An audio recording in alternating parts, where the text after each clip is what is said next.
Okay. I don't know if I should actually this time around wait. I did try and start this video earlier at the set time that I had, but unfortunately I had technical errors. I am not a tech savvy person, so therefore Facebook had a new, I guess, launched a new way of doing their recordings, and I had selected to use that option, and unfortunately I was just not successful with it whatsoever. So I had to go back to the old option or the old way of doing things. So here I am. You guys, I won't hopefully be before you long. I am going to start out with I am going to start out with my scripture like I always do.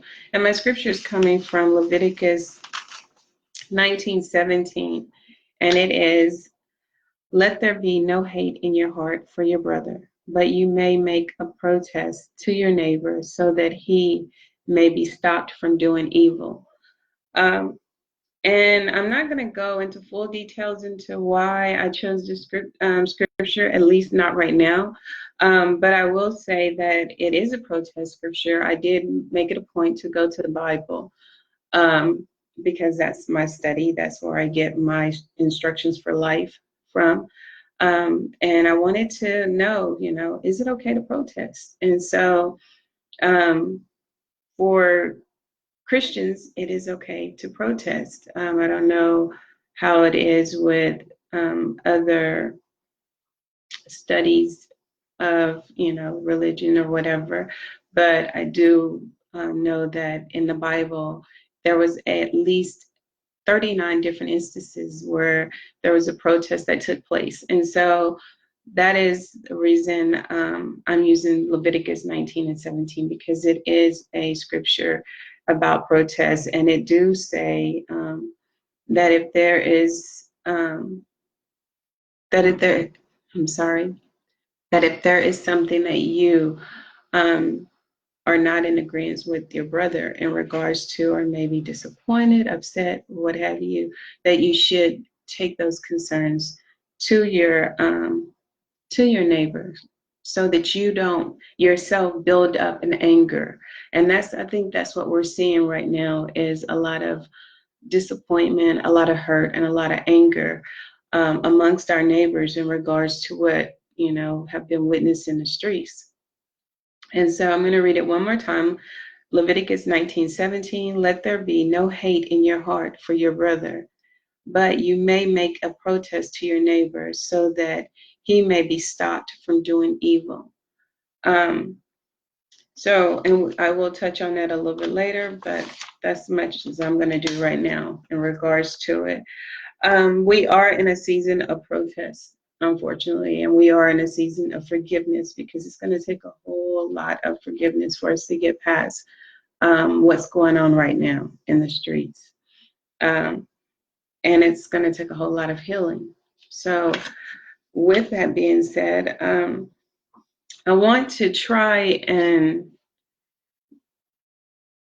hopefully, bring about some understanding of what we the people are going through, and some of the disconnects maybe that we are having with our leadership, that maybe it would shed some light on what we can do as a team to try and get past what we're experiencing right now, because we got to do something.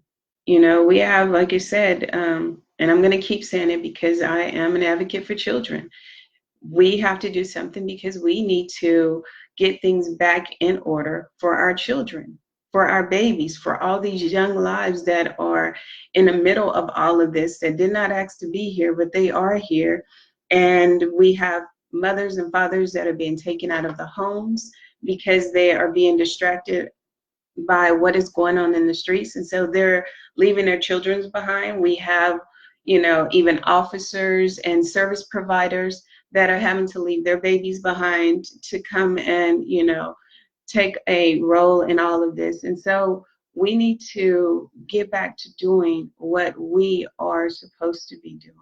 And it's not to, make small of what's going on, because this is, in fact, very, very urgent. It is, in fact, very, very important. And it should be at the top and a priority of everybody's, list of concerns.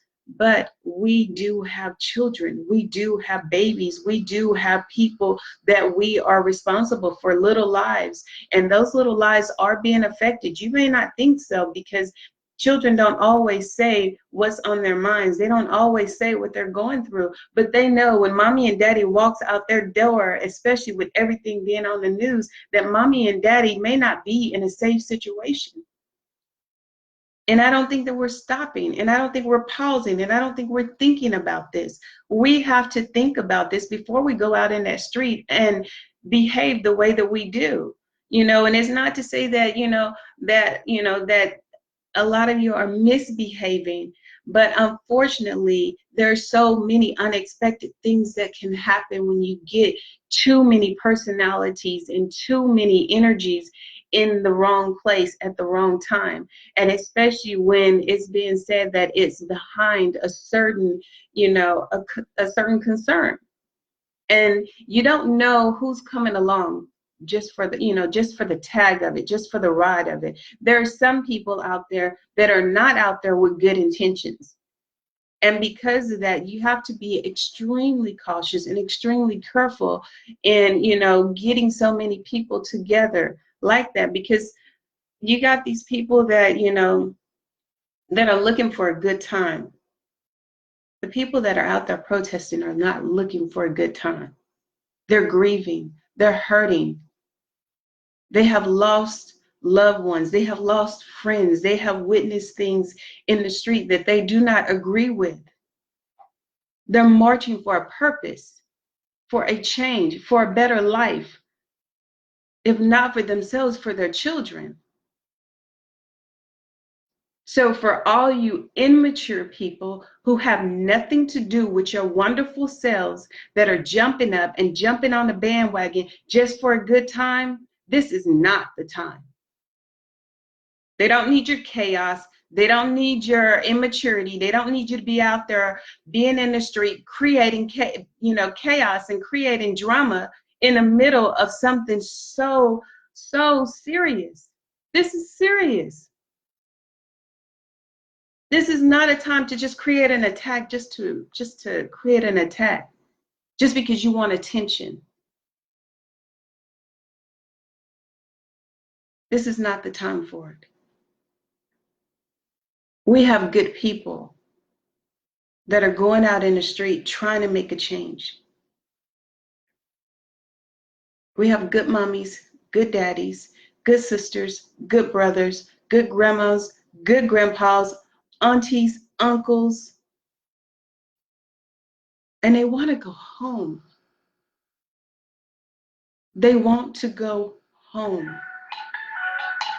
They're there for a reason. And it's not for the same reason you are.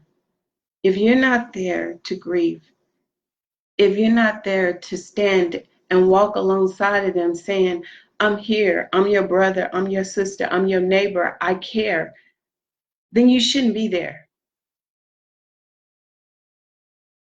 You shouldn't be there. You can go anywhere else in this world, but don't go there.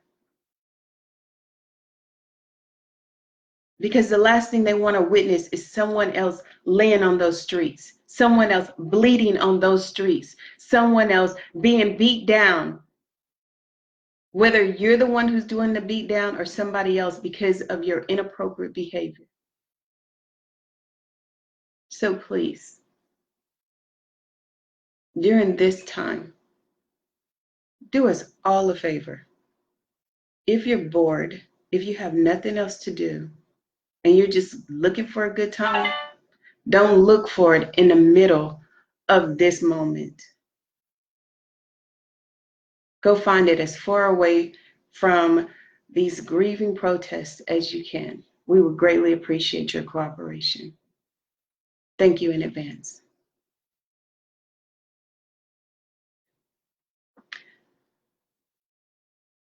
Moving forward. Yes, we are in a state of emergency. When you have state after state after state, even if you had just one state, and you have so many people in the street protesting because something is wrong with the system, yes, it's a state of an emergency. Because if we would have found it in one state and we would have fixed it in one state, then we wouldn't have had it in 2 states, or we wouldn't have had it in 3 states or 4 states or more, to where it's all the way across our country. If we would have nipped it in the bud when it first started happening, we wouldn't see what we're witnessing today. So yes, we are in a state of emergency. Why are we in a state of emergency? Dehumanization. We the people believe that we are witnessing dehumanization in the middle of our streets, in the middle of our communities. What is to be dehumanized?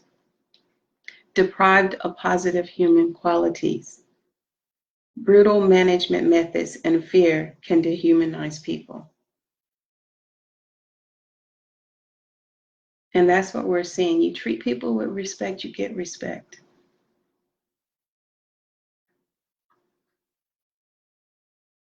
There's a right way to do everything, even when you're arresting people. When you're approaching people for an arrest. We all know and understand that there is an authority that comes with being a peace officer. We all understand that there is proper ways in which you should communicate with a peace officer. I'm sorry, I get crossed between police and peace officer because police right now just has a really, really bad tag on it. So my first mind is to want to use peace instead of police. But we all understand that, there's a certain interaction that should be there. But that goes both ways. Peace officers have to interact with citizens in a positive way too. You want respect, you have to give respect.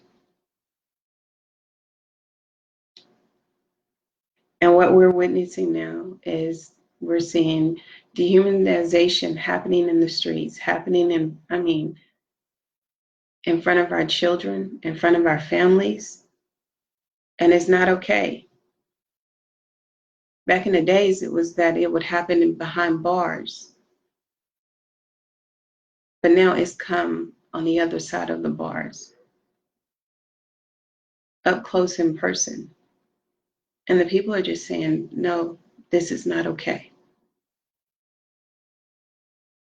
It's not okay for things like this to happen in the streets. It's not okay for me to be a working man or woman walking down the streets to have to see this. It's not okay for my children and my babies and my wives to be going from store to store trying to conduct family business and have a family moment and witness our people being beat down in the street. It's not okay. It's not okay for me to have to stop during to drop my baby that's I'm holding in my arms, to have to cover the eyes of my child that's walking beside me so that they can't see another man get beat down in the street or another woman get beat down in the streets.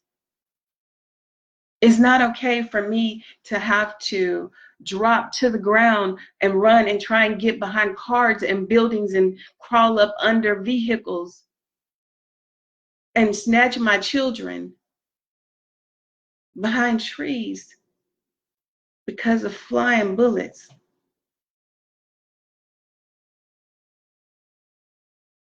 That's what the people are saying. It's not okay. Not only is it not okay, it's not safe. And it's because things are not being done the right way.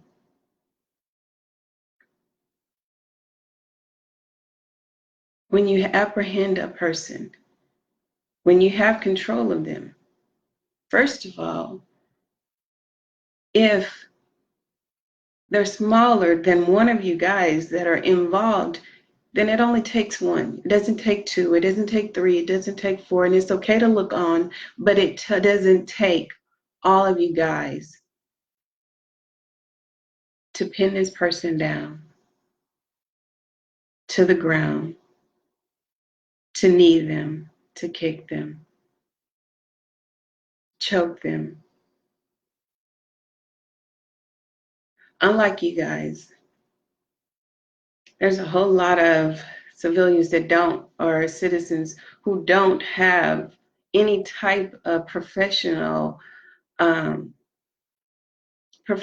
fighting skills, self-defense skills. You guys have professional self-defense skills. So you guys are able, some of your females are probably able to take some of the men down and hold them down to the ground without any type of help whatsoever. So to have 12 people on one man, and that may be a little extreme in number, so I'll back it up and say even 3 on one man that's already on the ground or that has already been apprehended, it's not okay. Once you have seen that a person, first of all, doesn't even have a weapon, and you're able to get face to face to them, and you're able to get your hands on them, to get cuffs on them, then you put them in the car. That's it. That's all. There's no point into continuing to manhandle them, to rough them up. And that's all that people are saying, is that that's not okay. They're not saying that it's not okay for you to arrest them. They're not saying that. They're not even saying that the person is innocent. They're not saying that. The person may be guilty. That's not what they're saying. They're just saying your approach is wrong. How you're doing it is wrong. It's too much. When an arrest takes a life, it's too much. When an arrest breaks a bone, it's too much. When an arrest stumps a face or push a face in the streets hard enough to where skin is left on the concrete, it's too much. That's what they're saying. They're not saying that they disrespect your job. They're not saying that they disrespect your badge. They're not saying that, they don't agree with you doing what you have to do. That's not what they're saying. They're saying that it's too harsh. It's too malicious. They're saying it's cruel and unusual punishment. Especially for someone who hasn't even been proven guilty. And even if the man had been proven guilty, it was still too much. This is what the people are saying.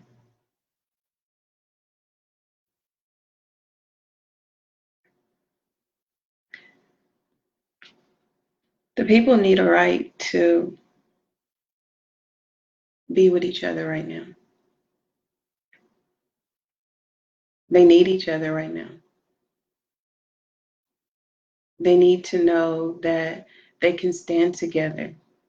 They need to know that, you're not the only person. I'm hurting too. They need to be there to heal each other. And that's what the togetherness is for. Is to say that you're not alone. It's not to build up an attack against our police officers or our city officials. or our state officials, is to say, I'm sorry you're going through this. I'm sorry. I'm sorry I had to witness it with you.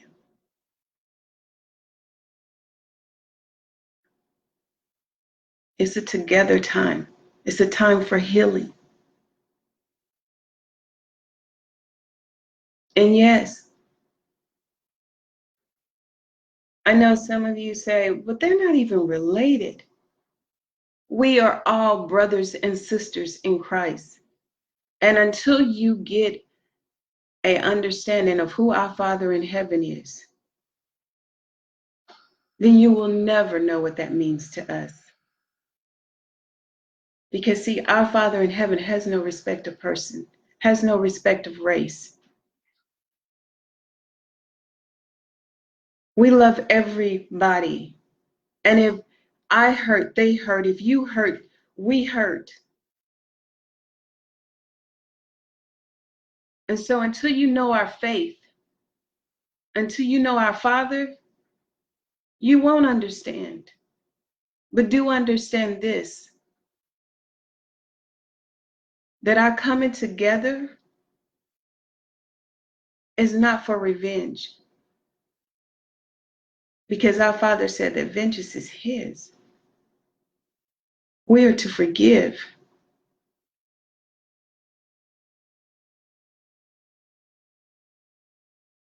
That's the reason when you come to the protest, you don't see guns. You don't see weapons. You don't see knives. Because they didn't come for a fight. They came to grieve. They came to stand together, to pray together, to heal together. So, if you want to come to a protest and you want to bring something, bring some Kleenex. Because there'll probably be a lot of crying. But the last thing that people are thinking about when they go to a protest is another death, or a lot of dying. That's not the intentions.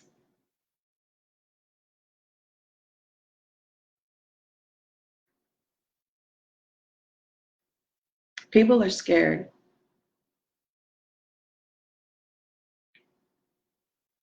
They're scared. They're afraid that the next time it could be them, or the next time it could be a sister or a brother or someone close to them, or one of their children. And this is not just for the people in the community. Officers are afraid too. Their wives sitting at home, their husbands sitting at home. And they're afraid too that it could be them. The next one laying in the street. Their children, they're concerned too.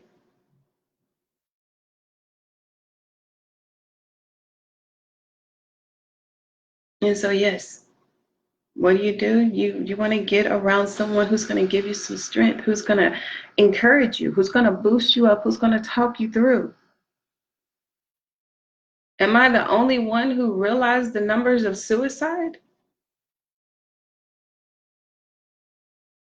Yes. Suicide is real. It is so real. So when you see your loved one get beat down in the streets and your babies, they have to witness that too. It's easy to sink and go into a dark place, go into a dark room, go into a dark space. Not only physically, but mentally, spiritually. That stuff in the streets break you. And it will break your children too. So yes, they do come together. Yes, they do march together. What do you do? What do you do? What do you do when when you need to cool off your head in a heated moment? Don't you walk out of the room? Don't you take a stroll? Leave the building? go step in the bathroom. They just want to walk. They just want to walk together, talk together. And yes, they're going to say what's on their hearts.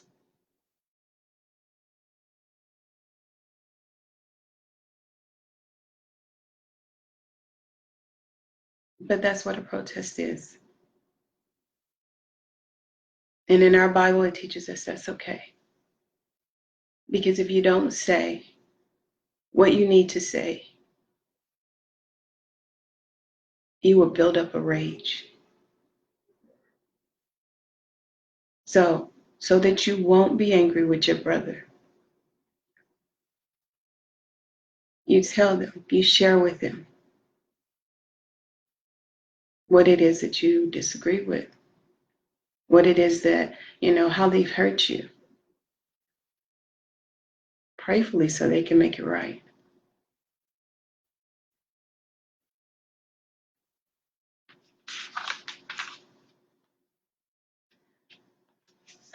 It's so funny.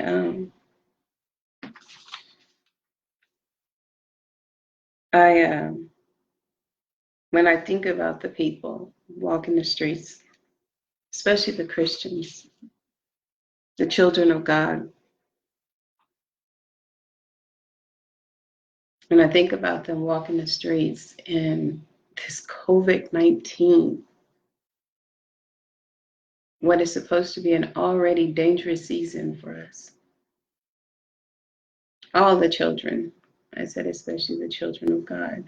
The reason I said especially the children of God is because I'm pretty sure that they have a history of what I was about to share, but everybody that's out there, I don't care if you're atheist, if you're out there and you're walking for a good cause, police officers, everybody that's out there, that's a part of that. I was thinking about it though, with this COVID-19 going on, and it's supposed to be this is supposed to be a horrible time as it is, and we got these people walking in faith out there in the middle of danger, traveling in faith in danger. And it made me think about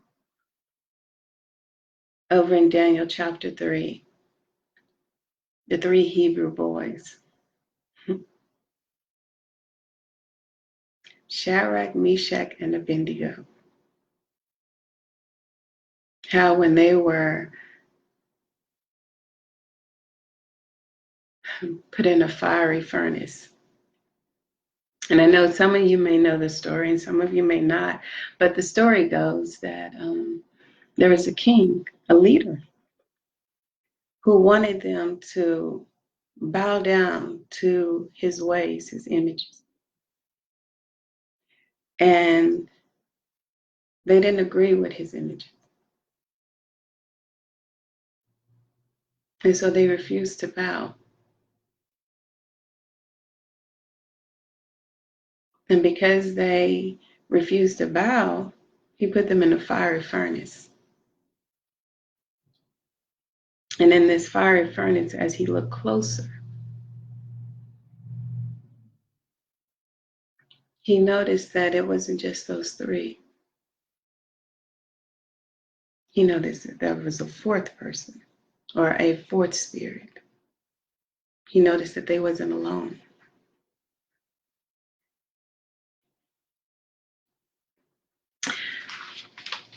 And when I think about all these wonderful people that are walking in faith,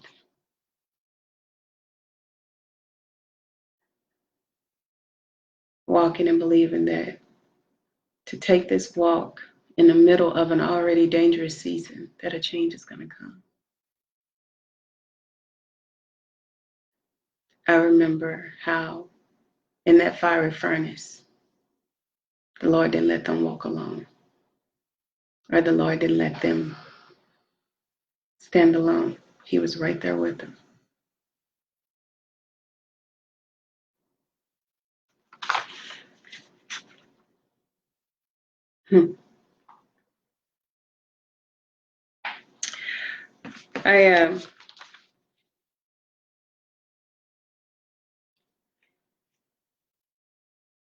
even with thinking about that even more so, I think about the fact that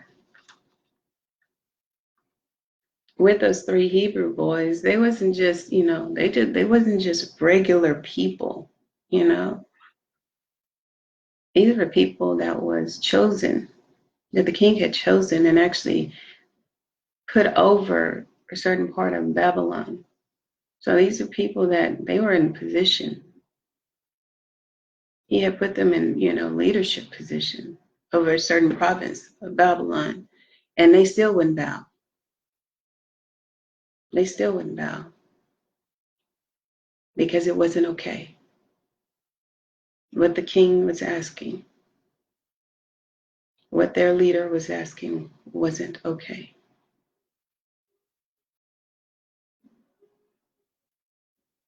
And that's all these wonderful people, my sisters and brothers, that's all they're saying, is that it's not okay. I turned on my television just for a brief moment, and I've seen some big names that came forward. I don't want to throw out names. I mean, I could. Just to confirm that I did see some big names out there. I'll throw out Jamie Foxx. But yeah, I seen some big names that came forward. And to me, these people made a statement because these people, they're in big places. And they know that in some cases, it may touch, certain aspects of their lives, but, and I mean, as far as financial opportunities and things like that, but the cause is greater. Doing your Father's will is greater. Standing for something and not falling for just anything is greater. And this is their way of saying that it's not okay. And no matter how big I get, no matter how much money I make, I still love my people. I am still human because of the God we serve. I am no greater than you. I am no bigger than you. So when you hurt, even though I am celebrity, even though I am in a bigger place, maybe income based, I still hurt.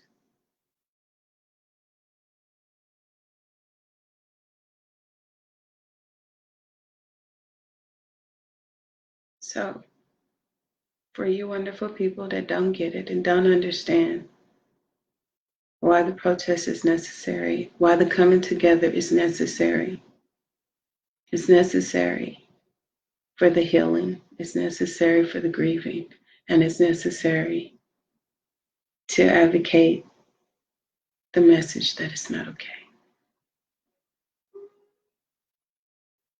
And that something has to change.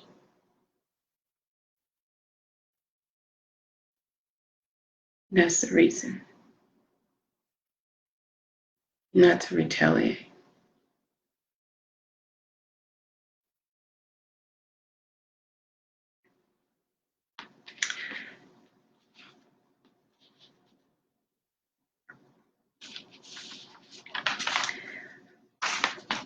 Peaceful protest. I know that it's easy to say, yeah, well, we want to do a peaceful protest, or yeah, people, want to protest or what have you, and not have a solution to it. I don't have the answers to everything. I won't even pretend to. But I did try, and because I always, if I'm going to put my 2 cents in, then I always try and have some type of solution, that I try and share. Take it or leave it. It may not work for the rest of the world. I don't know. But for a peaceful protest, my thought would be if officers getting up close and personal with the people is what's creating the threat, then maybe we should consider having them on the sidewalk in front of each one of the buildings, the establishment, because if that's the reason they're there is for the safety of the buildings, the businesses, and just to make sure that it is peaceful, then keep them away from the people because the people right now need space.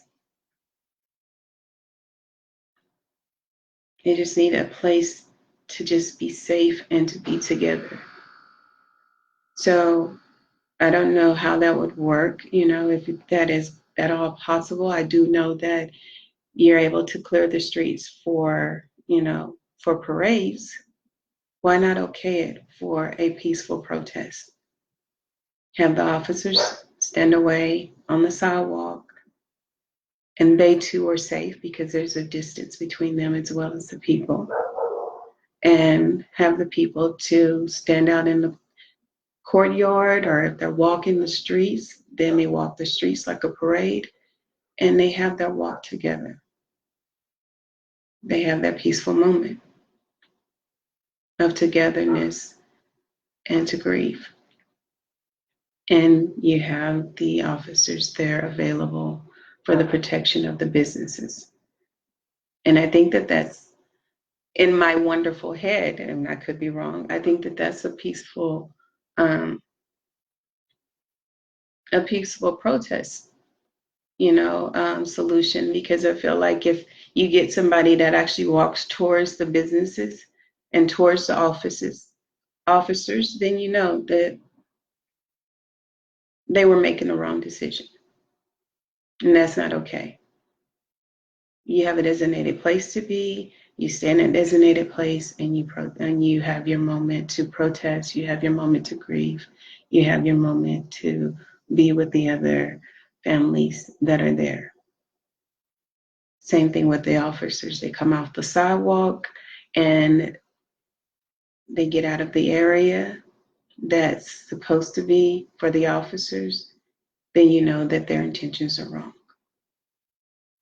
And unfortunately, this is just where we are right now.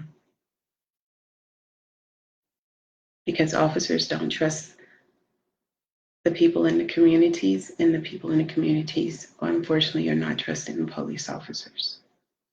But because we have more than just the peaceful people in the community and the good officers, we also have to make sure that the officers are on site for those wonderful little people in the community that just comes for that good time. And when that happens and takes place, if you know that you are there with good intentions, and you are there for the healing and the grieving and the positive protest without any type of negativity, and you see someone standing next to you do something that is not okay, reach out and grab someone, hit someone, then everything around them should step back and move and make a way for the officers to do what they are supposed to do. Because you should be disappointed, and you should be in that position of, this is not okay.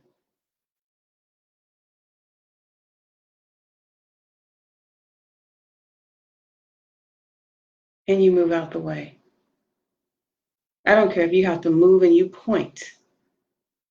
Like, officers, can you get this? Can you come and remove this situation from our protest so that we can go ahead and move forward with doing what we're supposed to do? Because, again, wonderful, you shouldn't be there in the first place. If you're not there for the cause, then don't show up.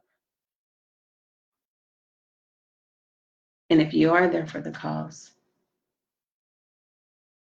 then you shouldn't fall into the place of the disgrace.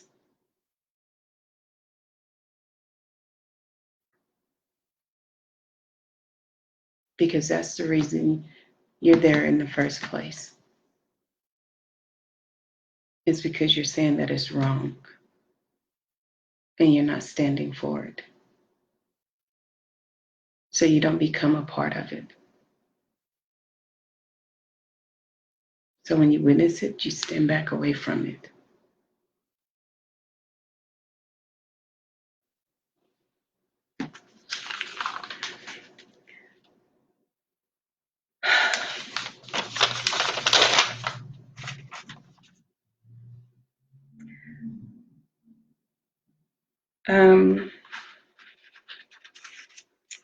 My next thing that I was going to share, we talked about the cool-headed. I never go through these notes. Oh, I also wanted to share with you guys that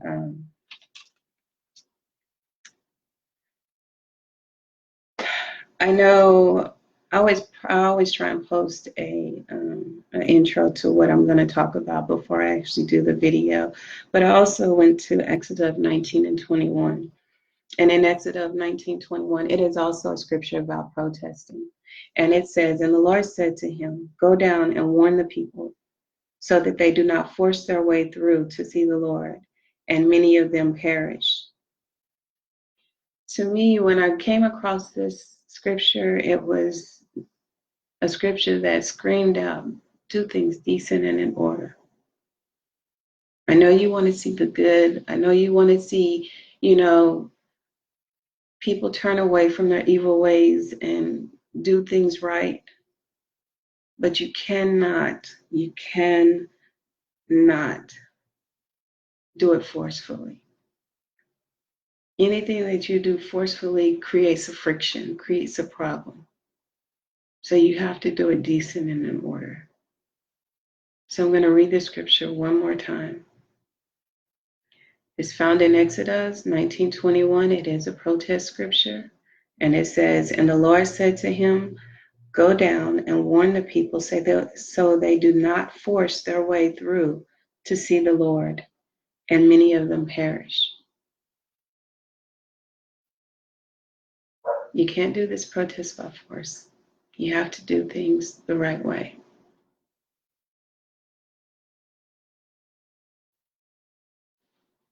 You see, officers don't try and overtake them. They have to do their jobs.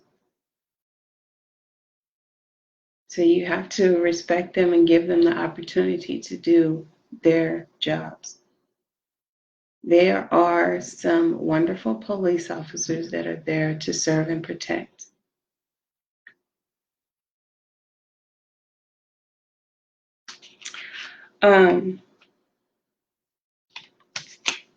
I was going to say to those wonderful officers too, during these protest times, that this would be a great time for you guys to take a moment, especially for you good guys that ran into some bad moments while you're out there in the line of duty. Take time to grieve. Take time to heal. Right there with your community.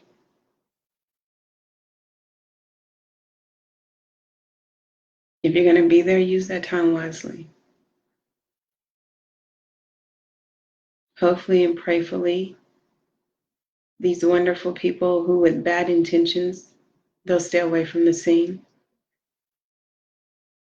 so that everybody that's there can use that time for what it's intended for. Listen to the voice of the people during the protest so that you can hear what's on their minds, on their hearts. And for those that are grieving, grieve with them for the things that you've experienced. You may not be able to identify what they are, what they're dealing with, but I'm sure you've had your own set of challenges that you're dealing with.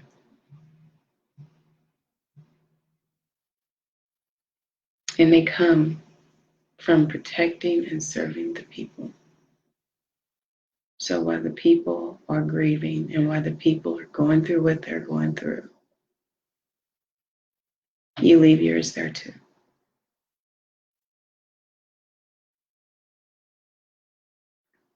Let us remember that we all are hurting and that we all are trying to heal. And I'm pretty sure in every aspect of all of our lives, we have plenty of room to forgive, and I'm sure we need to ask for forgiveness.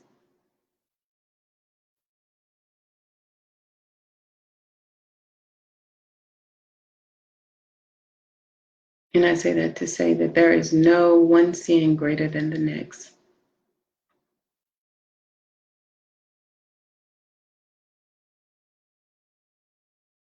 We're in a big mess. We have a lot of stuff that we have to clean up. But let us do it decent and in order.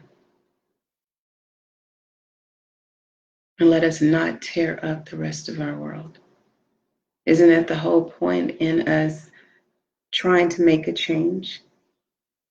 Is because we want to see better.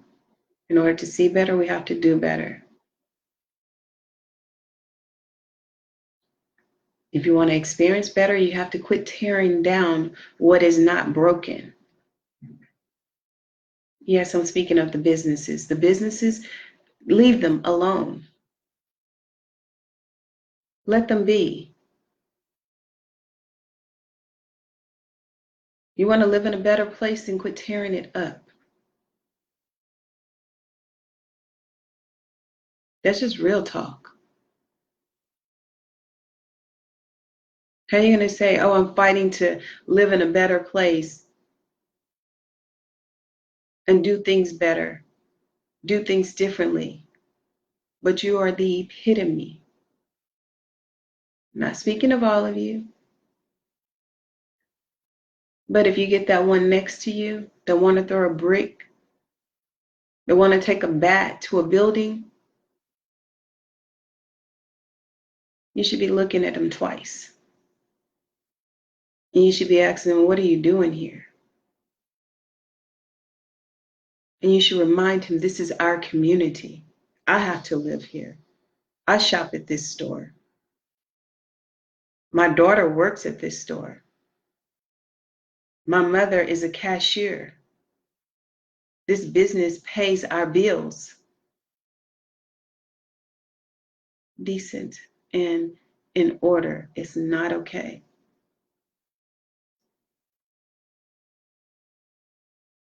Heck, if I was to tell you or suggest to you how to protest a different way, I would be saying to whoever has the keys to the courthouse, open it up, allow the people in. And you go and you sit your wonderful selves in the courtrooms. I don't care if there's court or not. Go sit in the courthouse with a list of the names of the persons in which you're standing in for so that they can see those names. Put them in permanent markers on poster boards. You don't have to scream across the room or nothing. You don't even have to say a word. It can be a silent protest because your boards with permanent markers with names on it. You can put the officers' names in red if need be so it can stand out like blood. And you put the people's name and what you're standing in for in black, permanent marker. And you hold up your poster boards in the courtroom so that the judges can see, so that the attorneys can see, so that the people can see, so that the media can get it right. Because they won't be able to take anything from it except for what's on it. I mean, that's just me. But I think it gives a clear understanding of who you're saying should be in front of a judge and who you're saying should be in a courtroom.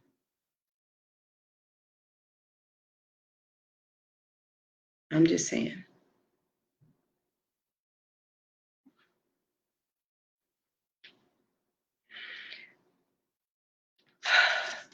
I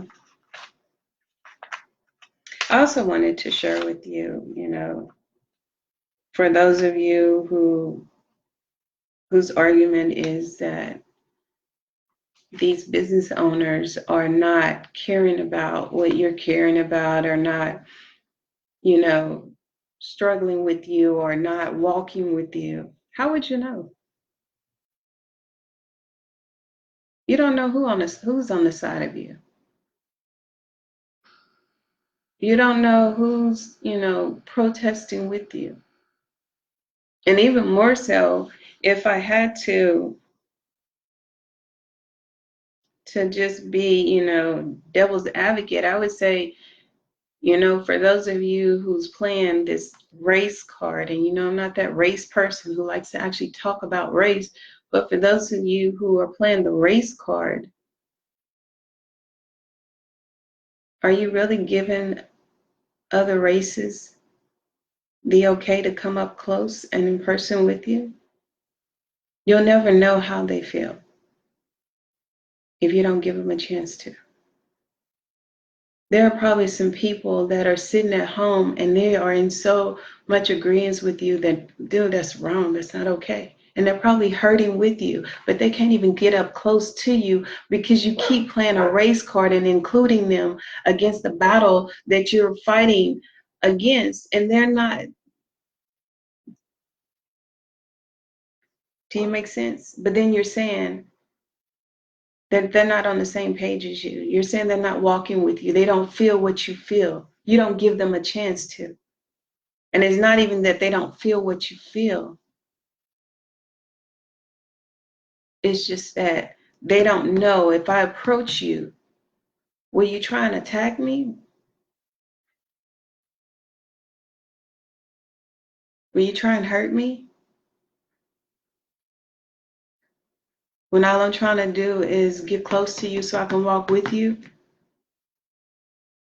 so I can be there for you?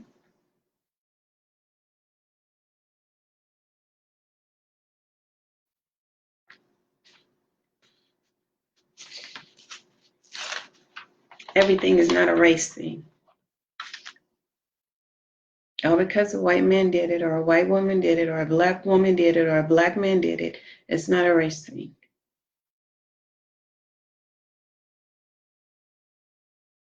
I wish everybody would make that individual and their dysfunctional character, that's what I want you to get in your head, their dysfunctional character, that individual, their dysfunctional character, regardless of what the color of their skin is their dysfunctional character. That's what you have an issue with, not the color of their skin.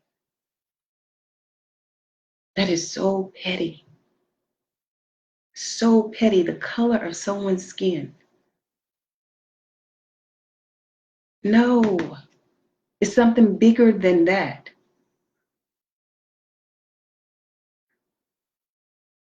It's their character. Their character. That's the reason they are responsible. It is their character.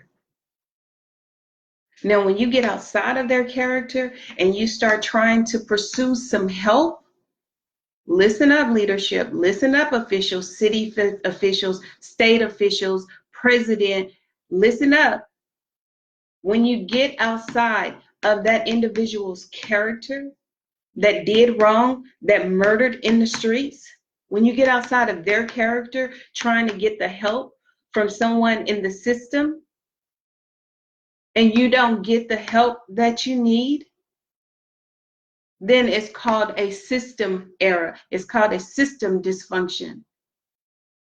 There's a problem with the justice system. But you don't put it on all white people, because we got some black people that work in the system.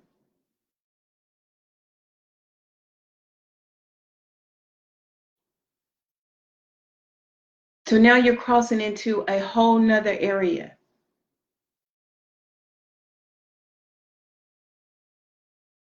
But it's not a white thing. It's not a black thing.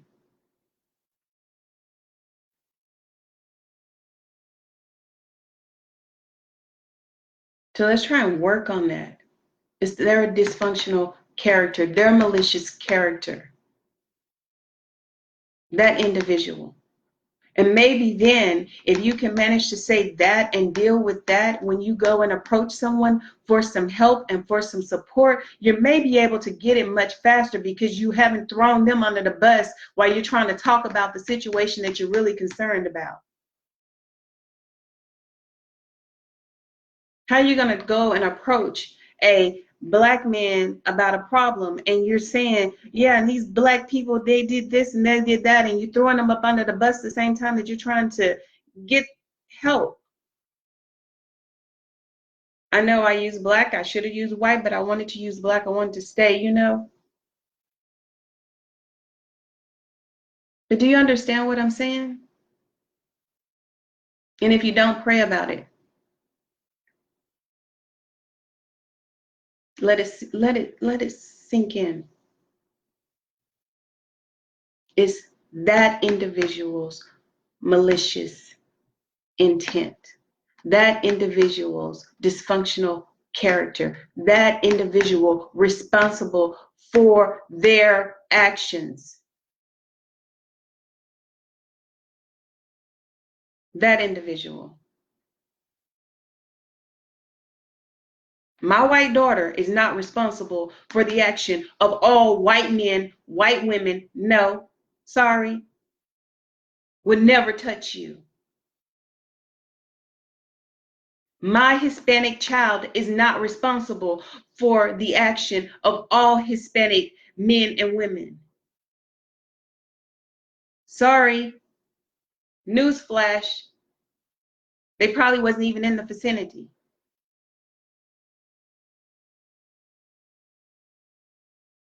My Asian nieces and nephews are not responsible for the behavior of all Asian men and women. You have no idea how many babies I have had the honor and privilege of raising.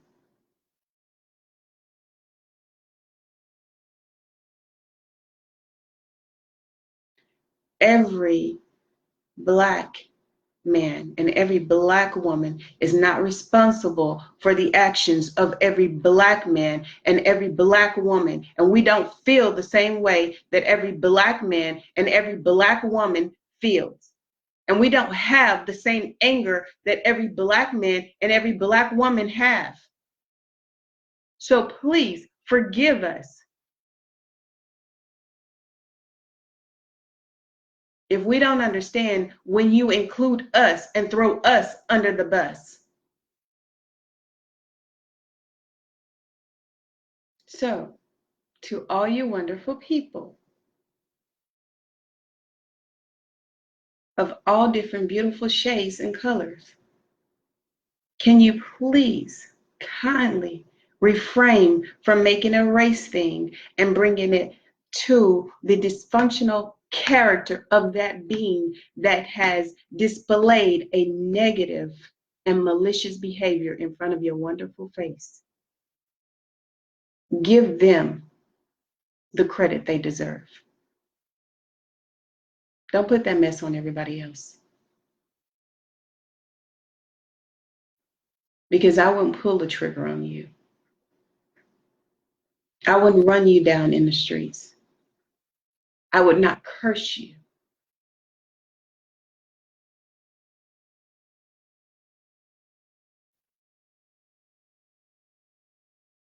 And I don't want those stripes to say that I would when I wouldn't. You don't have the authority to put that mess on me. That's not who I am, and that's not who I want to be. And there's a lot of people that feel that way. White, black, Chinese, Hispanic, Korean.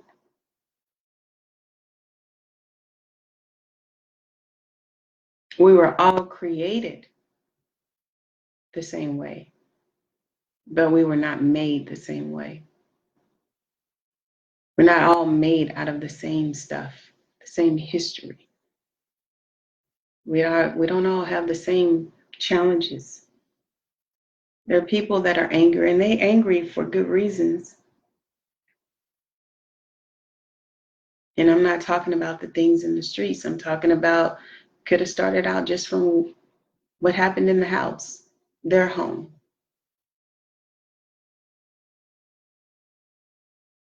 But we have to stop this whole petty thing about race. When you run up against someone and they treat you as though they have an issue and they're not the same race as you, be bigger than their situation. Don't start making it so small and say it's a race thing. It's not a race thing. It's a them thing. They have issues. They have problems.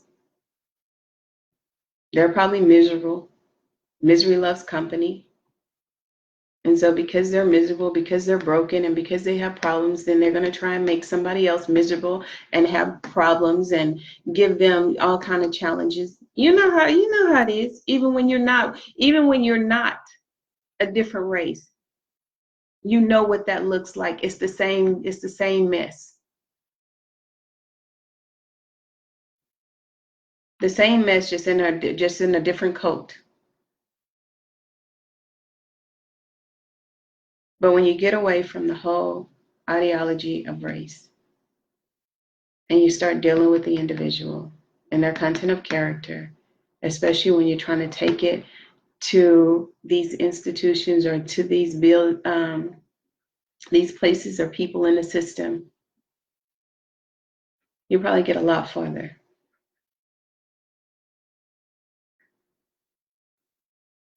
If you deal with just the character you're dealing with, that individual, that person.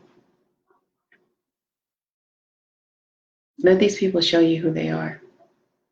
Maya Angelou said, if somebody showed you who they are, then believe them. Now, if they show you that they are racist, that's different. But know the difference. Know what a racist look like. And I don't mean like look like as in the color of their skin. Know what a racist look like as far as that personality. And if you don't know what that personality looked like and you just kind of grew up in a home where people were just, racist because of people's skin, then baby, take some time out. Go educate yourself and see what that looks like. And then when you go along your journeys in life, and if you run across, because I'm going to be honest with you, I am years old and I have not experienced it. That is my truth. Now, it could be that I have experienced it, but because the God in me and because of the way that I think, it don't get to me, it don't affect me because I don't see it, because I see things differently. But I have never experienced it. And I thank the Lord that I haven't, because if I had, I probably wouldn't have raised and took on the love and the spirit that I have for all those babies. I probably wouldn't have never even had those experiences. So I thank the Lord that I have not experienced that. And I've been to some places, I've seen some places, I've seen some things, I've traveled. But I can tell you this much, even with meeting strangers internationally, when you have a love in you, and see, I have a love for people. I love people. When you have a love in you that is so great that it just pours out of you,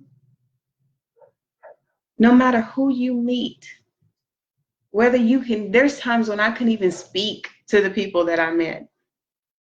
Like I'm just like, okay, I don't know anything in your language. Teach me something. Teach me my numbers. Teach me how to say hey. How do you say? I'm just, we're like, I can only imagine what this looks like in somebody's face that don't know my language. I don't know their language, and I'm just like, how do you say? But we managed to still communicate and laugh about, hey,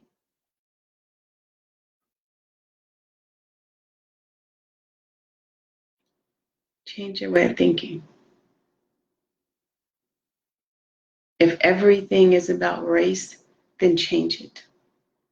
Don't give it that authority over you. Don't allow it to empower itself in you.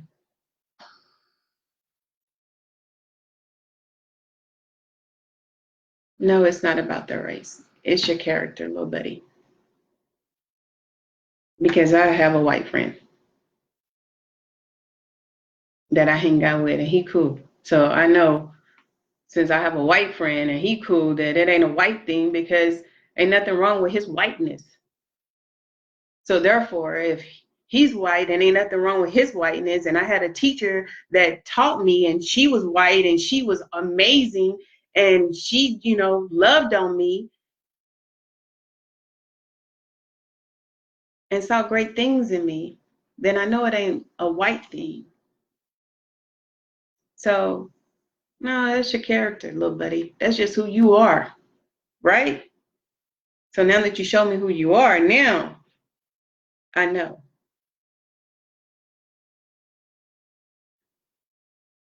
Same thing. I have a black guy I work with, and he's cool. As a matter of fact, I look forward to him coming to work every day because, man, I love chopping it up with him. So I know it ain't a black thing.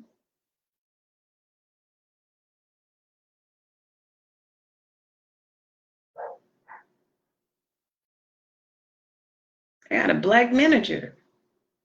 Gave me a shot. Sure, he cool. He watch out for me. Make sure I got the proper training I need. So I know it ain't a black thing.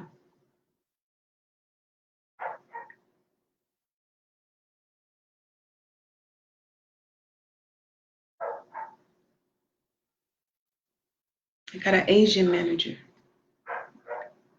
I work with a Chinese girl. I went to school with a Hispanic girl.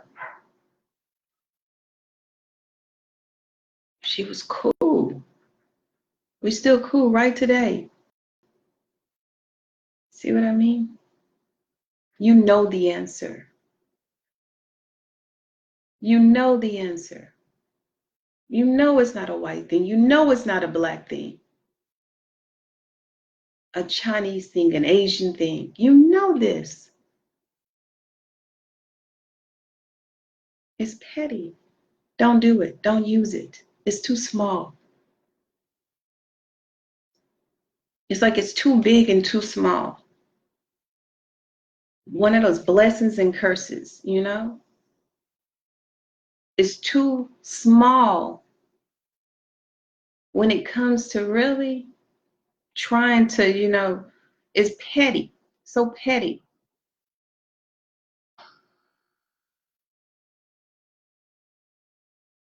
But then it's too big to deal with situations. Like that's you how do you really plan on getting something resolved when you have half the population, like I said, and I've said it before, against you? You've outed out half the population.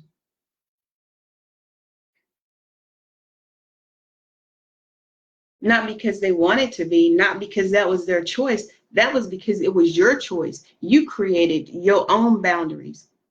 It was never the fact that they said, oh, we'll never stand up for you. We'll never support you. We'll never back you. We'll never be there for you. They never had the opportunity to. You X'd them out before you gave them a chance or gave them a shot.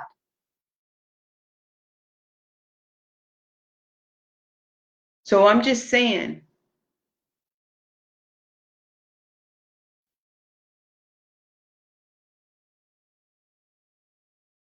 And just so you know, when I was going through my challenge with the police department, yes, of course, Those bad guys, especially when they know that their hands are dirty and they know that their mess is hot on the press. Yes, true. Everything that you call and contact at that moment is going to look the same, because they already know it's a heated moment. We got a mess going on. Make sure you're there to answer that phone. Yes, everything looks the same. But you hang up, you pray, and then you call back again. And before you know it, you'll get that angel that's in the outfield that answers the phone. And they're not even aware of all the mess that's going on. And when you say something, they're just like, okay, hold up, I'm not aware of that. Let me look into it. And they start digging and looking into stuff. And then they get on the same page as you on, because they're like, wait a minute, you know what? I don't have any of this information. This is not in our system.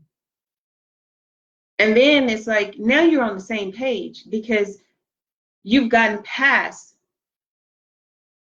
those wrongdoers, because you didn't tap out, you didn't give up. But of course, you're gonna, when you making those phone calls, it happened to me. When I was making those phone calls, yes, everybody, because they knew, the bad guys knew that, hey, it's a hot moment, we just pulled this off. Yes, they were on the phones. But I kept calling. I prayed. Hang up. I didn't get the answer I wanted. Something ain't right there. I called again. They say something I didn't want to hear. The devil is a lie. I call again. You have an intuition. You know what's right. You know what's wrong. I may not be able to use a whole lot of fancy words or a whole lot of fancy, terminologies, as they say, but I know right from wrong, and I have an intuition, a discerning spirit. So when I realize that I'm wronged, oh, I keep going. Okay, you're not it. Okay, little devil. Dear Heavenly Father, Lord, give me what to say and how to say it. Let there be an angel in the outfield. And I pick up the phone again. And I try it again. And I get that angel that's in the outfield. And then I start seeing things progress. And I see things start to move in the right direction. And let me tell you something, just so you know, when things are heated and things are hot, and you know that you're getting the same people, let me tell you something. If you are with your wonderful selves making a phone call, first of all, let's back all the way back up to the scene or the investigator. If you get a number from them, a card from them, and they're part of the problem, 9 times out of 10, they just hooked you up with a friend. And if that friend already expecting your call, yes, honey. Because no officer have time to be calling ahead of time and trying to make sure all your dots are connected for you. So if they already expecting your call, trust and believe. You may want to think twice and use a different number. That means you do your own work. That means you go down to the precinct yourself. That means you go and you open up a phone book, or you call a 411 or whatever, and you find a number other than that number, and you start asking for somebody above what you're dealing with, because the situation on the level that you're dealing with, it ain't looking right to you. It ain't feeling right to you. You're not getting the responses that you need. So you need to ask for somebody that has the authority above these, because these ain't right down here. I'm sorry. I kind of stepped away from. But anyway, just saying. All officers are not bad officers. And some of them have no clue what you're going through.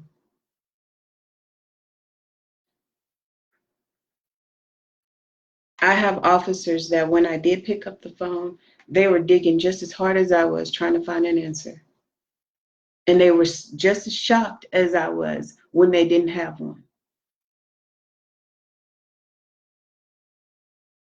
So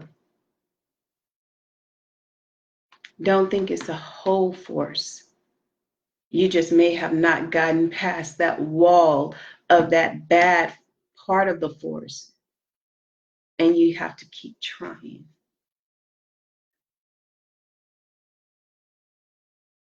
But don't tap out. Don't give up.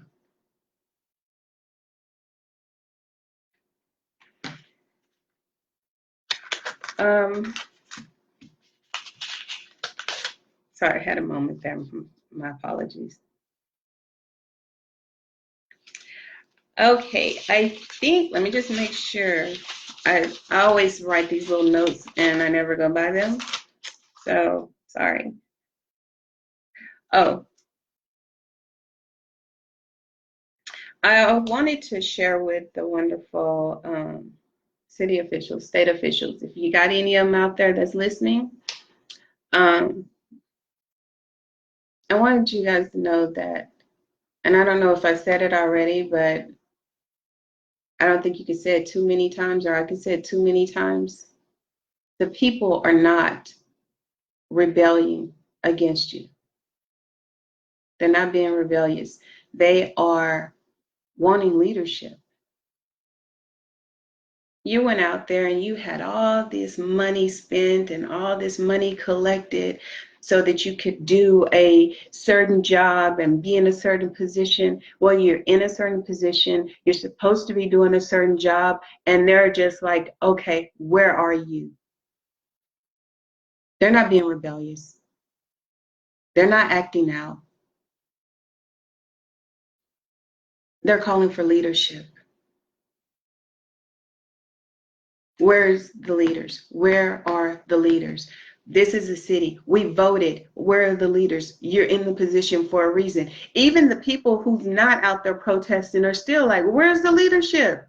Because although they're not out there protesting, their lives are still in danger. Going to the store is dangerous. Pumping gas is dangerous. So they're like, where are the leaders? Where are you? And so that's my question. Where are you?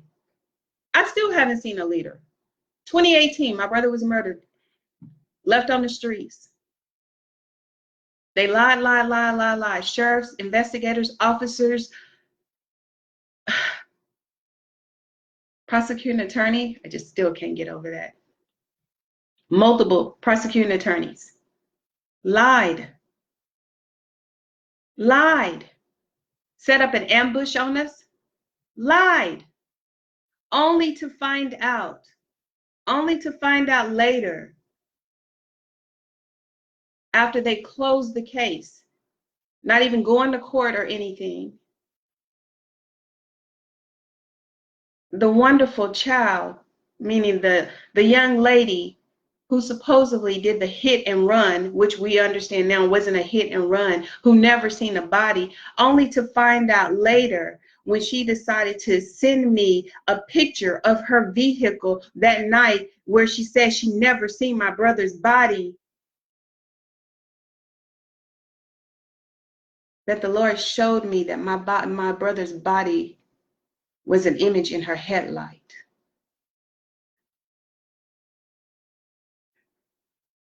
And then he showed me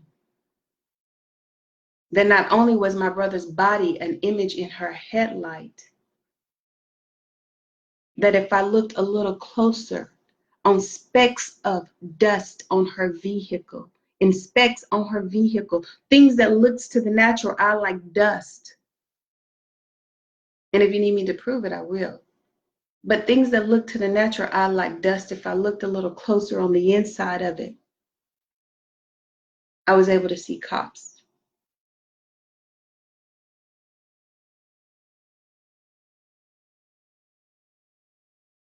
People standing around.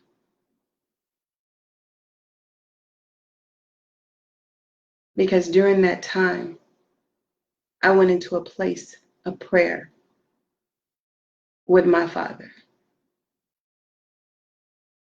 up in heaven, and I asked for answers.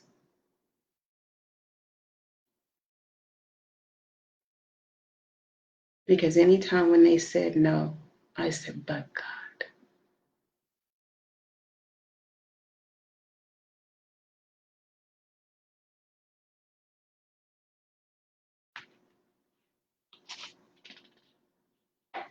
Everything that people are trying to cover up. They say what is done in the dark shall come to light. That's not a joke. It's real.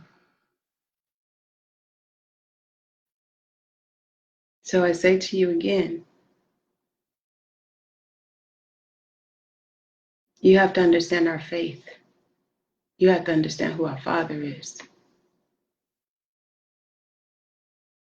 To understand why we would walk or come together even during a time that is supposed to be so dangerous as this, and walk in faith for change, because we know who's walking with us.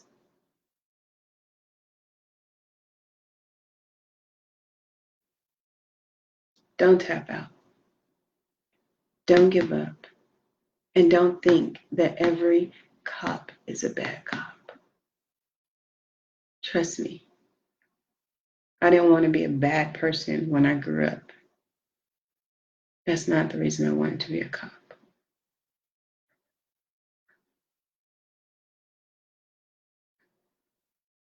It was actually the opposite.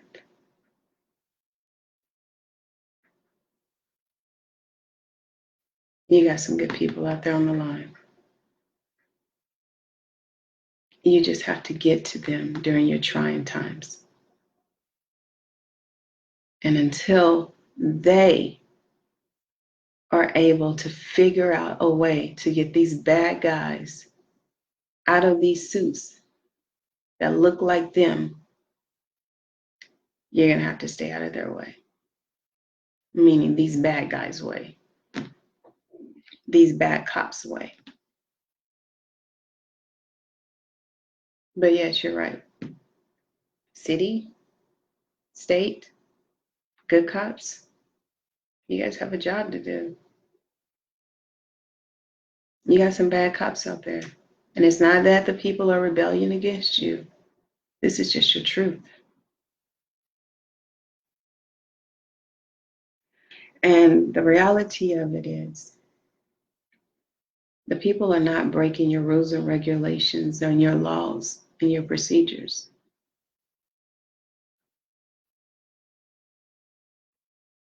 These people masked as cops, they are. And you have video cameras. You have footage. It's all across the media for you to see. And unfortunately, you're sending a message that it's okay. And that's what they're saying. It's not okay. You're asking us to obey the laws. You're asking us to raise our children to respect the laws. But then you have cops on the streets, or men. I don't even call them cops. You're not a cops. I'm sorry. You have men masquerading as cops on the streets in uniforms, killing our family members and loved ones. They're breaking the law. They're not following your rules. They're not following your proper protocols. And when we come to get help,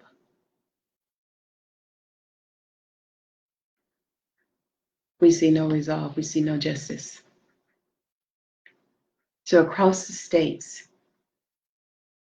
when it used to be that when someone broke a rule or broke the law, what have you, that you made an example out of them. To say this you don't do. And people, they saw that and they got it, and they understood it, and they made it stop. It stopped. It wasn't repeated so often. But clearly, statistically, if you look at the numbers, you will see that police brutality on innocent people, because they are innocent until proven guilty.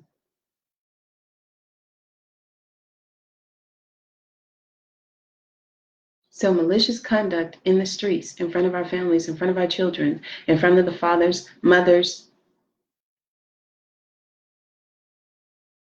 statistically, it is increasing across the states. You know what that means? That means that somewhere along the line, someone in the system, whether it be the city officials, state officials, someone, president, along the line somewhere didn't say it wasn't okay. Because had you said it wasn't okay, it wouldn't be repeating itself. So that's what the people are saying. We need you guys to stand up. City officials, state officials, president. Still have to acknowledge him because he's still the president. President, all leadership, we need you guys to stand up and say it's not okay.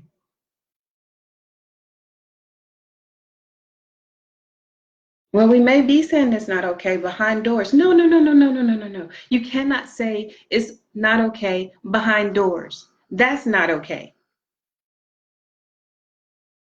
Because we're rocking our kids to sleep and we're talking to our kids in our families about what took place in the streets.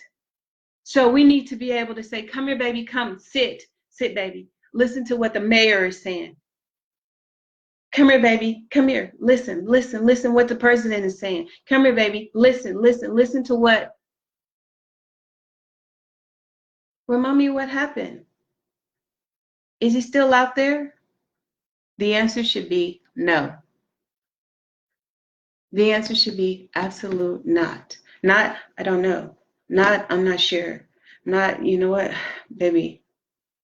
It should be absolutely not. So see, baby, that's you don't want to do that. Because if you do that, what happens when you do that is they put handcuffs on you. They put you in the back of a police car and they take you off to jail. And you have to wait until your day in court and go in front of a jury.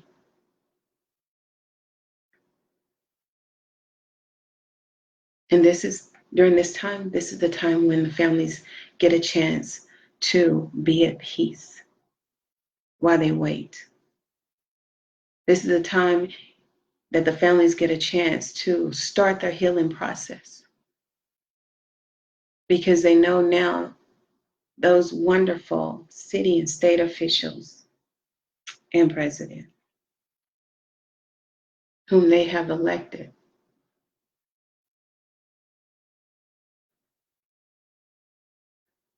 has taken the situation that they have no control over and placed it in their hands. And they're doing what they're supposed to do with it until the people see it again. And when the people see it again, it should be when they're showing up for court.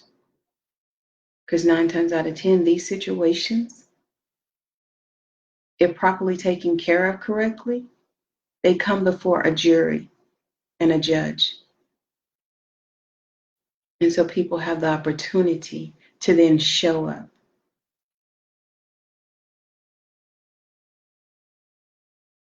and get the proper closure that they need. And we don't have to see it in our streets. We don't have to see it around our babies. We don't have to see it like we're seeing it now. And it just requires for our city leaders, our state leaders, and our president to do something. Because I personally,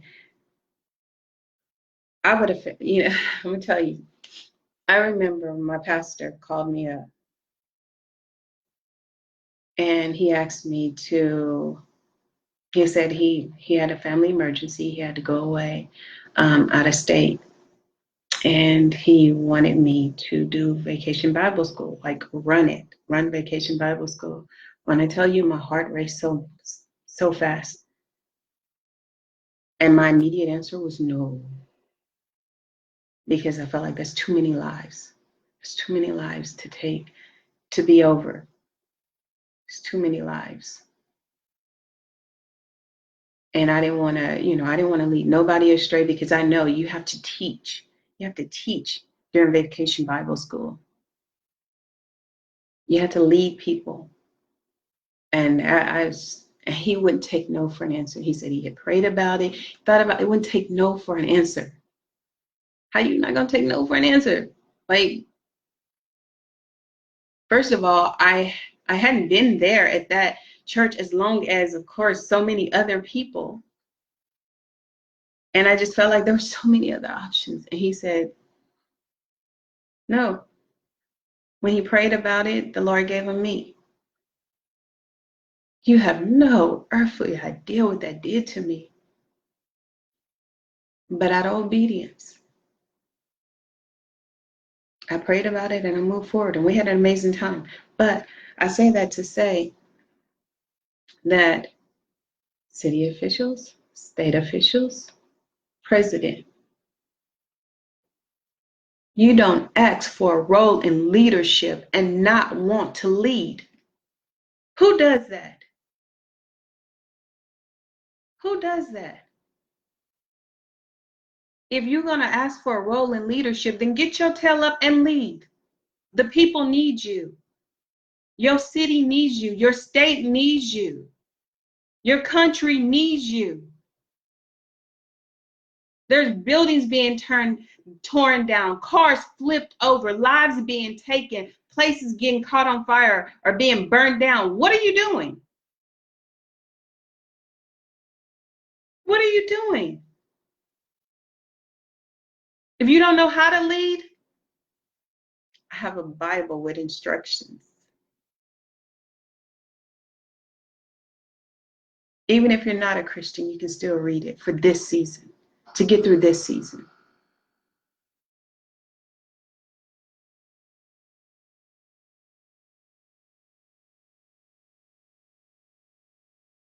You're supposed to be a leader. See, the difference is with my Vacation Bible School, I didn't ask for that position. Out of obedience, I took it. I didn't ask for it. For the positions you guys are in, you wanted those positions. You wanted them. Now you're in your season. This is your season. This is your season to step up, to show up, to do what you're supposed to do all the promises that you made to the people. This is it. This is your time. Because had it been for me, I would have been upset. I would have been disappointed. On my watch, during my season, during my time, this happened in the streets. This is not okay. Get him to me. Yes. Get the precinct on the phone and get him in front of me.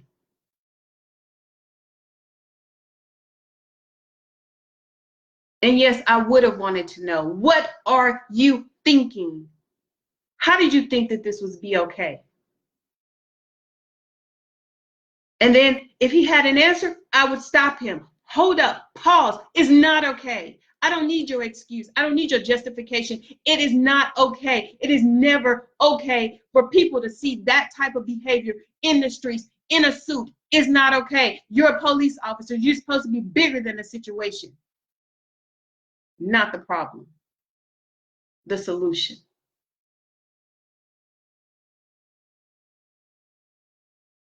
So yes, it would have been a problem for me. And I don't understand why it's not a problem for you. Your city, your state, your people, your families, your problem. You wanted the position, you're in it, do something about it. People are dying. Not even every once in a while, every day now, just for this situation. For every state that had a situation like this that you're still dealing with, you're still getting phone calls with, you're still seeing it across the media, you should pick up the phone right now from your offices. Well, it's a Sunday, gives you time to pray about it and get an answer from the Lord or get some instructions in how to do so. But you should go into your office and call your precincts and tell them, Officer such and such that murdered such and such. Hold up. Let me see if I can.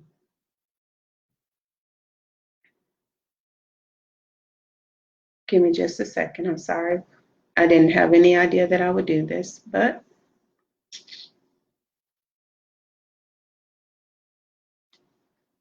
since it came up.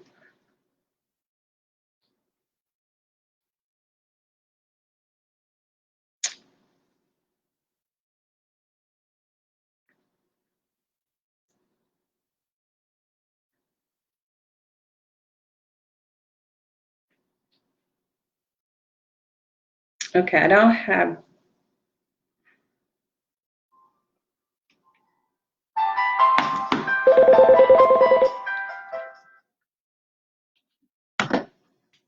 Anyway, but yes, you should get on the wonderful phone. I'm sorry, I don't want to be looking through my phone at this time. But yes, you should get on the wonderful phone and you should call your precincts and you should tell your wonderful precincts to get those individuals that people are still talking about. I'm sorry, I don't want to do that. Okay, but get those wonderful police officers that people are still talking about and get them off the streets. Get them off the streets, get their badges, get their guns. And if they're supposed to be behind bars, then you put them behind bars. That's how you fix this. That's how you fix this and put it in a civilized situation to where your peaceful situation to where you can deal with it accordingly. You just pick up the phone. And if that takes you to personally go down there to make sure it happens, then you personally go down to make sure it happens. What else could you possibly be doing that's more important than saving lives, innocent lives from being taken? Because the numbers are growing daily.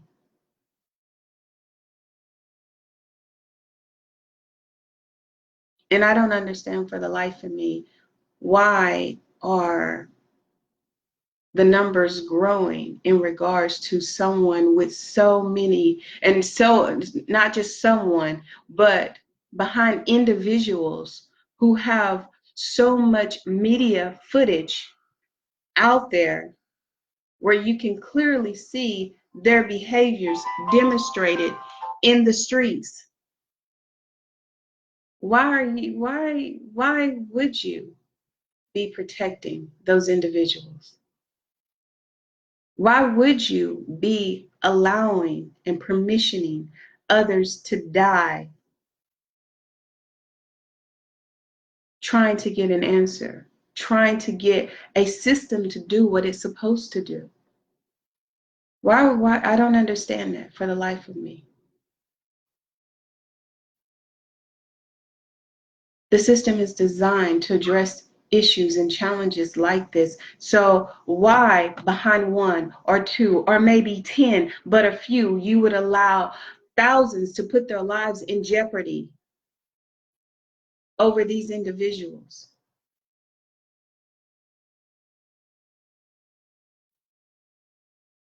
And don't try and share with me because they are officers. They denounced that authority over their lives when they behaved like anything other than what they agreed to behave like.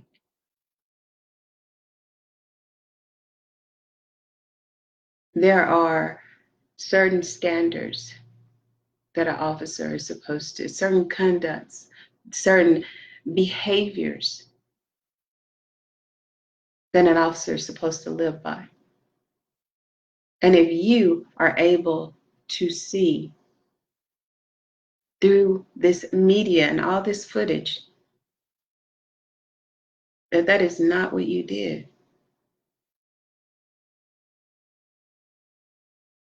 then yes, you make him accountable.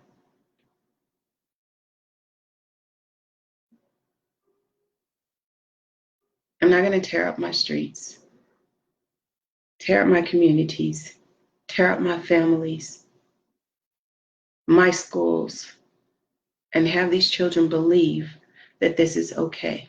This is not okay. I love you. You've been a part of the team. I support you in your rehab. But you need to give up your gun. You need to give up your badge. And they need to take you in. He should not be looking at you across your head and saying, superior, why? He should not be looking at his peers and thinking, why? Because just as he should be thinking that they should have his best interest at heart, he should have theirs. And their best interest at heart is to do their part, to do what they're supposed to do, to serve and protect, and to be the role model and the example that they're asking their children to grow up to be like. So he shouldn't or she shouldn't be looking upside your head wondering why you're not loyal to them. No, they should be loyal to you. You're the good guy. You don't support the bad guy. You make the bad guy stand up and rise to be where he's supposed to be. Not you stoop so low.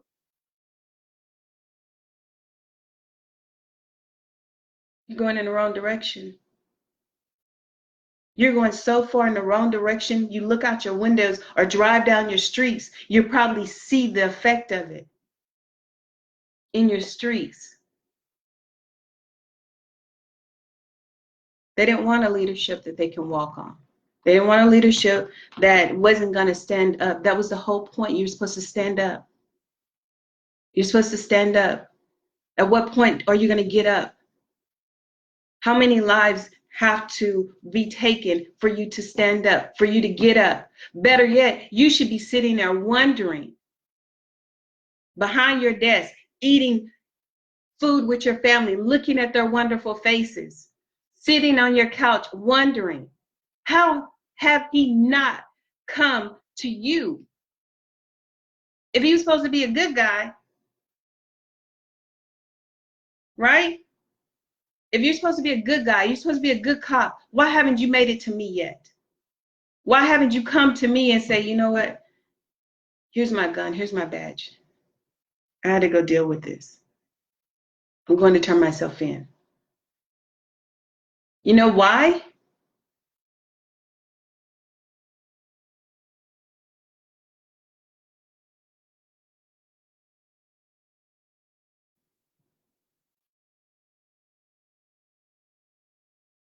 Do I really have to say because he's not a good cop?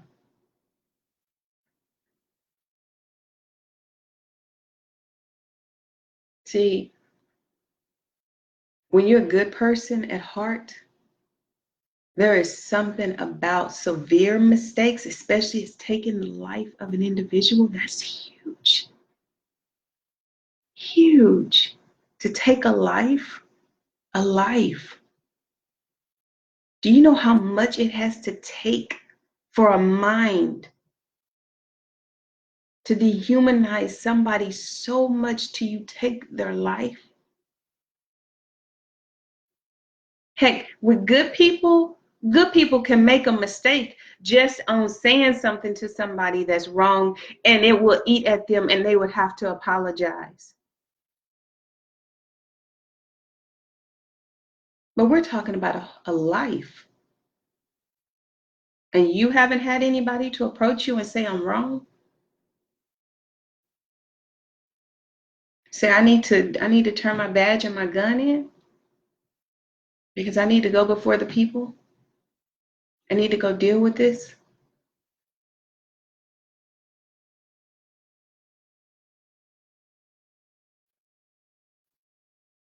Because I really hope that when they approached you and said, you know what, I had to turn my badge in, I had to turn my gun in. I can't deal with this. I can't deal with this. I know I was in the wrong. And you stop them, you're in the wrong. You're in the wrong. No, man, the system will eat you alive. The court will eat you alive. The jury will eat you alive. You're in the wrong. You're in the wrong. You're in the wrong. If they want to do right, then you let them do right. You don't turn them around. No matter how much you love them, no matter how much you want to support them, you love them from the place that they're in. You support them from the place that they're in. And you don't turn your back on them. You don't turn your back on their family. And you don't cover up their mess. Because covering up their mess means the number of deaths increase. From trying to protest, from trying to get it right. And that's what we're dealing with now, is trying to get it right. Pick up the phone, call these precincts, tell them, get them in there, get their guns, get their badges.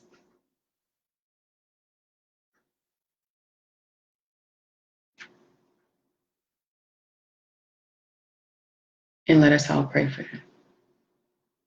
Let us all support them the right way.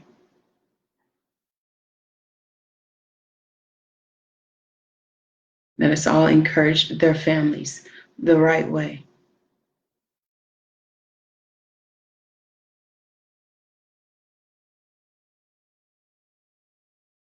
It's not like they're not going to see day again. These individuals, us, our loved ones won't see the light of day again. We're not asking that they don't see the light of day again. We're not asking that their lives be taken. But we are asking that they be held accountable. That's what the people are asking.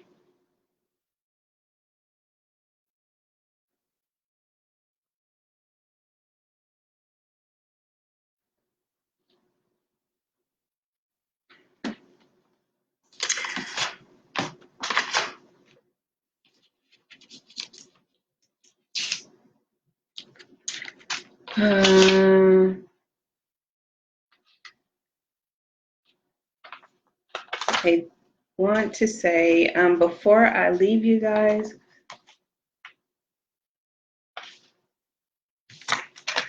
I am going to say,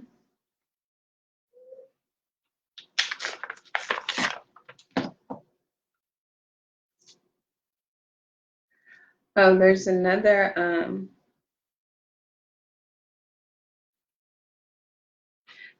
scripture I want to share with you guys before we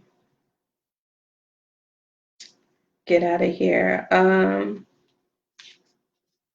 Actually, I have a couple. There's Isaiah 32:17. The fruit of righteousness will be peace.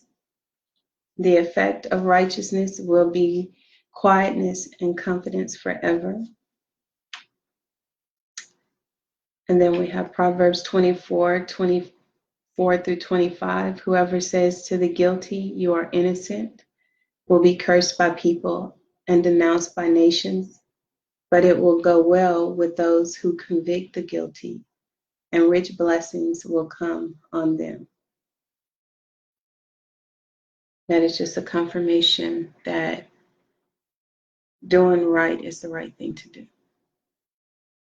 I know it may be hard, especially when you love the people that you work with. But we love the people that are part of our family too. And we understand that with police officers, that they are a big family.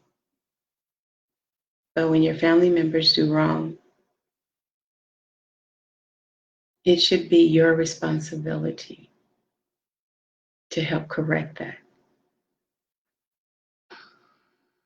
Not the people in the streets, or not the people on the outside. And to be perfectly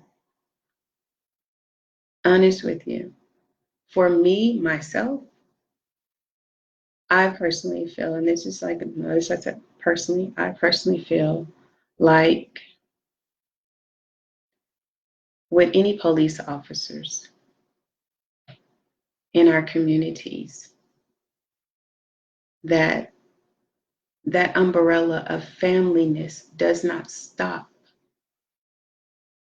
at the doors of the precinct,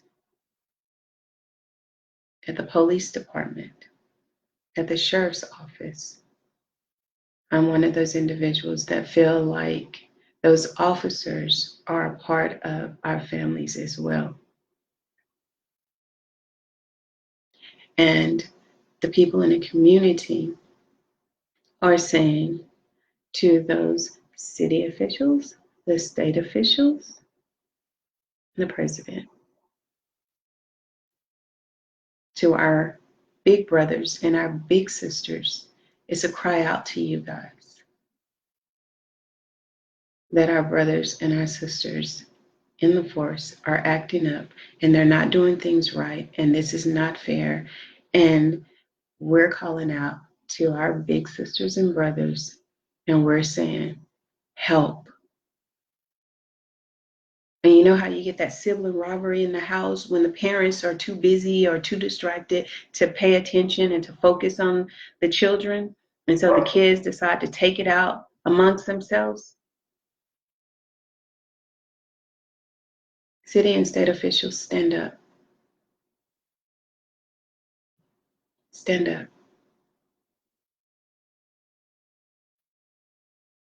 If you stand up, everything else will sit down. Everything else will cease. All you have to do is stand up. Stand up and show up.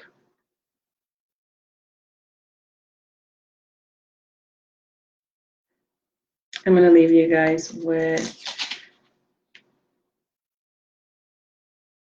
this here. Before I read it, I want to remind you guys, for those of you that are doing this the right way, remember when I shared with you guys that in the middle of the fiery furnace, when he looked a little closer, he saw 4 instead of 3.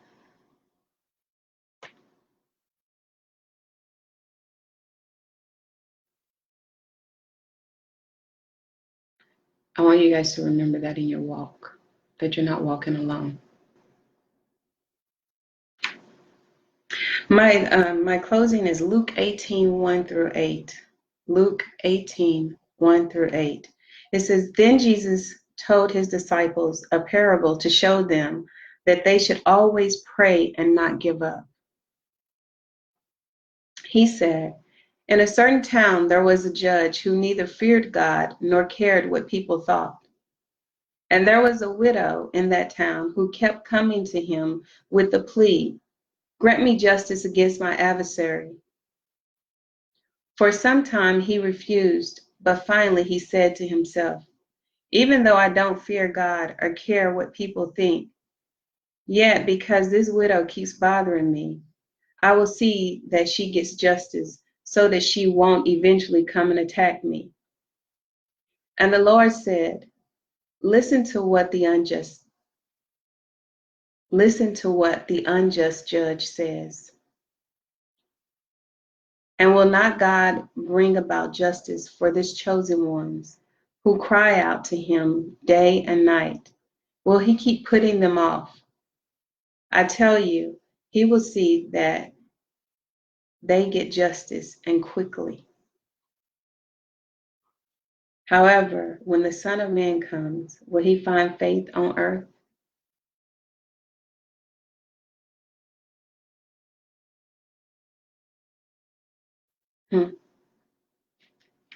Again, I just read you Luke 18, 1 through 8. And again, for those of you that are walking during this time and walking in faith for change, I want you guys to please stay prayed up. Be mindful of your walk, that you do it decent and in order.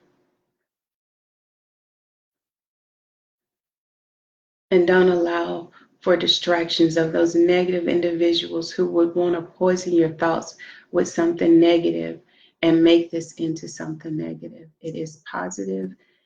Be mindful that it's positive and stay in a positive place. Police officers, you good guys, please keep your head up. Please stay prayerful. Please let us all remember, in order for a change, we have to work as a team, and it has to start with me. It has to start with me. It has to start with you individually, and justice for all. Remember that.